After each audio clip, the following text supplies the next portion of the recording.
it wasn't just the goal itself. It's the things that I had overcome to get to that goal. Setting a goal, but not thinking about the goal, thinking about the steps to reach it and getting there. And if I didn't have to work so hard in learning how to read and write, I might not have been able to understand how to work so hard in athletics. My coach is Joe Pincinsky. He was a fireman in Peabody, Massachusetts. And I'm actually not his only Olympian. The only reason you can't do something is you put your own limitations on yourself.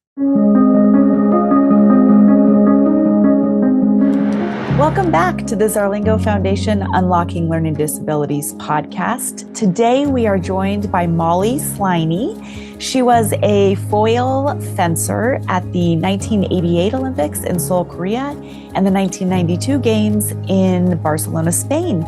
Welcome to the podcast and tell us about your Olympic experience. Oh, thank you for inviting me. It's really interesting because a lot of people want to know about my Olympic experience, and it's always about the road. When people ask me what the most exciting part of the Olympic experience, for me, it's the opening ceremonies as an Olympic athlete. And one thing that I do is I have the opportunity to talk to a lot of kids and about my learning disability and the Olympics. And one thing that I always try to do is hook them in and talk about the opening ceremonies as an Olympic athlete, because there was a moment during the opening ceremonies in the 88 Games that kind of really set me on the road to speaking about dyslexia. What happened was I'm in the field with all the top athletes in the world. And I realized that I am here at this moment. And I watch the torch being lit and I become overwhelmed with emotion. And I actually start crying. And what happened was one of my fellow athletes, someone I didn't know, came up and put his arm around me and he said, "I know how you feel. Everyone that's here has a story."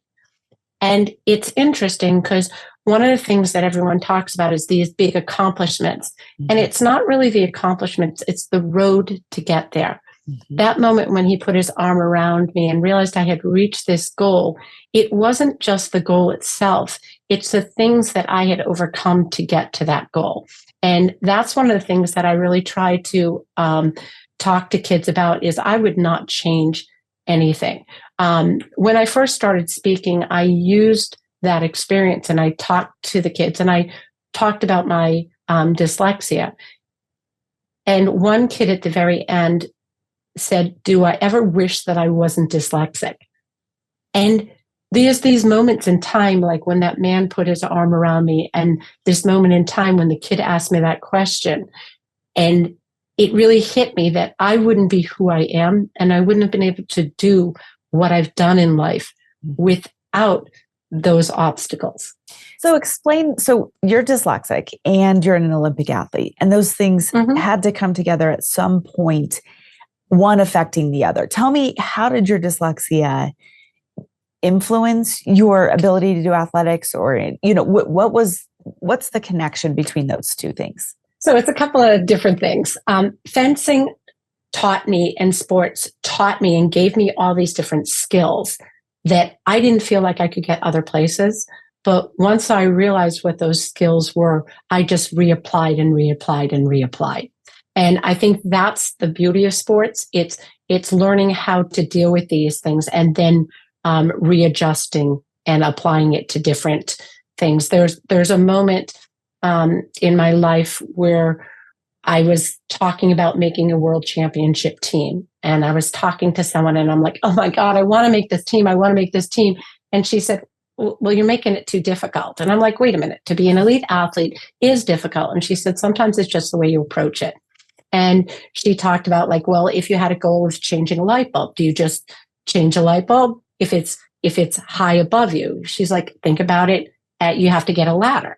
And what she taught me is to break things down in steps. And then if you break them down and you just keep working on those steps, the next time you look up, you're at that light bulb and it's been changed. And that skill that I used in fencing and competing, I reapplied and reapplied and reapplied in my life. And one of the things that I'm really lucky about is I get to coach people. And I brought that concept of setting a goal, but not thinking about the goal, thinking about the steps to reach it and getting there. And if I didn't have to work so hard in learning how to read and write, I might not have been able to understand how to work so hard in athletics. So I think things go hand in hand there. Mm-hmm. Mm-hmm. Yeah. So you learned how to kind of overcome challenges and such in school, and then you were able to apply that same skill in sports, but then you learned how to overcome challenges in sports and take it back to school. So I like that connection between those two. It's very interrelated, and it's interesting because I'm going to go back to the first time I spoke, and someone said, "Did I ever wish that I wasn't dyslexic?" Yeah. Actually, I was talking about learning disabilities in this presentation, and I was like, "Wait a minute, my dyslexia is not a disability. It actually has given me the ability to do amazing things." I think people just have to wrap their head around the way that you think. Like, I can do things that other people cannot do. And it's just one of the ways that I kind of actually was talking this morning with my niece, and her son is having a lot of difficulty. And it's hard because I think more three-dimensionally than flat. And I think that I can put things together in my head and then disassemble it. And that's one of the gifts that people with dyslexia have. It's a gift. Other people can't do that. And I think that that's one thing that people really have to be able to harness. So in fencing, I can get to step B and C because I already see the patterns physically laid out. And I think that is something that I really tap into, and I've grown and developed. So I can actually see more things than other people can see and break it down if I'm concentrating. Yeah. So let me ask you this. So did you have a boost of confidence or better understanding of yourself going into a difficult task like school because you had so much success in sports? Or did you not have a connection between those two things? I mean, did your success in sports make you feel like, okay, I can accomplish these things in school, even though they're really hard for me? I think that sports gave me an outlet for my frustration and anger. Okay. And I had a phenomenal coach that actually was one of these guys that reached in and kind of turned my light on. And he actually would present things a little differently. Like, so the first time I ever met him, my coach is Joe Pincinsky. He was a fireman in Peabody, Massachusetts. And I'm actually not his only Olympian. Whoa. He has produced 5 of us. Wow. Okay. Wow. All in fencing? Were they all in fencing? All in fencing. Okay. And he had 20 years of the top junior in the country. Wow. And he was my coach. Wow. So there's 2 stories and 2 directions I can go here. And there's a way that he pointed things out easily. And we're like, oh, okay, kind of light bulb moments. The first time I ever met him, I walked into the fire station and he walked over to me. And I was 10 years old, 10 years old. And that's a crisis point with a lot of people with disabilities. And what happened was he had walked up to me and he put his hand out and I couldn't take it. I couldn't look him in the eye. And it was like bells and whistles went off in his head at that point. And he led me into the kitchen, into a blackboard, and he wrote my name on the board. And then he goes, "Is that spelled correctly?" And all my anxiety kind of hit me. And I was like, oh my God, he's putting letters right in front of me. Yeah. And I looked down at my sneakers. And so, like, anyone that knows, be like, okay, I knew it was spelled correctly. But what he did next was he picked up the piece of chalk and he started adding to the letters. And the next time he spoke, he said, "Molly, look up." And he had added to the letters and transformed my name into this amazing bird. And it was like a piece of artwork that I had never seen before. And he pointed to it and he said, "If you start maybe believing in yourself, this is what you can become. You can become this bird, do anything, be anything, go anywhere you want." And that was my introduction to fencing. Oh my, what a great story. What an Yeah. absolutely And fantastic story. the second story I need to share with you also comes to him, and it was a moment that kind of changed my life. It's no accident that he had produced so many champions, because he would give you lessons that would last forever. He gave me this little break, and I was sitting down on the fire engines, and he started to stand up, and I was like, oh, I just can't go on.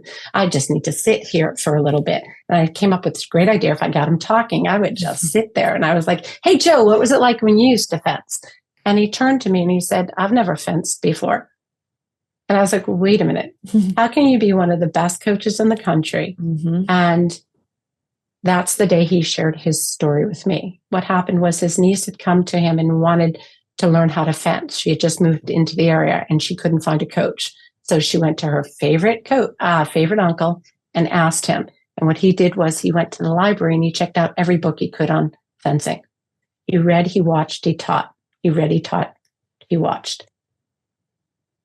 And it really hit me, the importance of reading and education, because if he hadn't gone and opened up that book to read about fencing, I wouldn't have had all the opportunities in front of me. And it was really fascinating because right before I left for the World Championships, the Junior Worlds, he gave me the book Little Women. And it was the first book that I ever read on my own from cover to cover without someone saying that I had to. And he really encouraged educating yourself any way you could. And it really kind of took a step forward. So in my life, it was not just the fencing part of it. It was the coach and the guidance I got. And he encouraged that education, and he encouraged that growth, and he encouraged approaching things in different. Yeah, that's an amazing, what a fabulous story, and a great coach. It's incredible. Yeah. An incredible coach. Yeah. Yeah, that is so wonderful. So tell me, practically speaking, was it scary going to the Olympics and knowing, you're going to be in a country with a different language and there's all these other people? And did you ever at any point feel apprehensive, like, what if I have to read something or fill something out? And, was there ever any of that kind of practical nervousness about having dyslexia and then also being in this huge moment in your life where you felt like it may affect it? Honestly, no. Oh, good. Because honestly, no. Because one of the things that's really interesting is that you have to figure out workarounds. And so I did a lot of traveling, and it was almost a running joke that Molly's going to show up with a story. And the thing is that even though I didn't speak the languages in all these different places, when I would go to different places, I could figure it out because I had to figure out the workaround. I had already taught myself those skills of those tricks. So language in different countries or different things never was a barrier for me because I had already figured that out. And that's something that a lot of people do. We do a lot of masking. We do a lot of hiding. We do a lot of working around. So most people that have dyslexia are incredibly smart. And we figure out, and sometimes it's hard because the smarter you are, the more you can hide it. That's exactly right. Workarounds. And it's exactly right. And there's a lot of ways that because my dyslexia is so severe, it was picked up almost immediately. And again, I was talking to my niece earlier today. I was very lucky that teachers are so important, and it's important to build up the other skills, maybe not just focus on the negative, but what is positive in your life. You might have music, you might have art, you might have incredible math skills. These things, figuring out how to do those and then reapplying them to the structured language is, I think, that has to be more of an approach, instead of looking at people as complete people and saying, what are their strengths? Let's work on their strengths as much as their weaknesses. But sometimes that's not what we do. We're like, you can't do this. Well, you can. That word can drive me crazy. I can't do something. Well, the only reason you can't do something is you put your own limitations on yourself. Absolutely. So what is your main message for kids when you talk with kids and you talk to them, about the fencing and the Olympics and your disability? What is the take-home message for kids when you speak in large groups? I think that the most important thing is everyone's different. Mm-hmm. Everyone has strengths. Everyone has different weaknesses. And the thing is that you have to really look at people on who they are. Mm-hmm. Okay. And everyone brings something to the table. And if you can't realize that, that's a little bit of a problem. When I talk to kids, I think that my biggest accomplishment in life isn't any trophies or awards or anything like that. My biggest accomplishment is my ability to believe in myself, set goals, and work towards those goals one rung at a time. But it's really interesting in today's society, a lot of people are like, the parents or teachers are trying to do that for the kids. The kids have to understand that they have the power to do these things in their life with the choice. So that's one of the things that I always close with is I said, you can become that bird that my coach told me to do, but that's not up to me. It's not up to your parents. It's not up to your teachers. You have to decide to do that and then do it. Oh, what a great message. Well, I just want to thank you for joining us today and giving us kind of a insight into how your learning disability and your fencing career kind of collided. Is there anything else that you want to share with us before I let you go?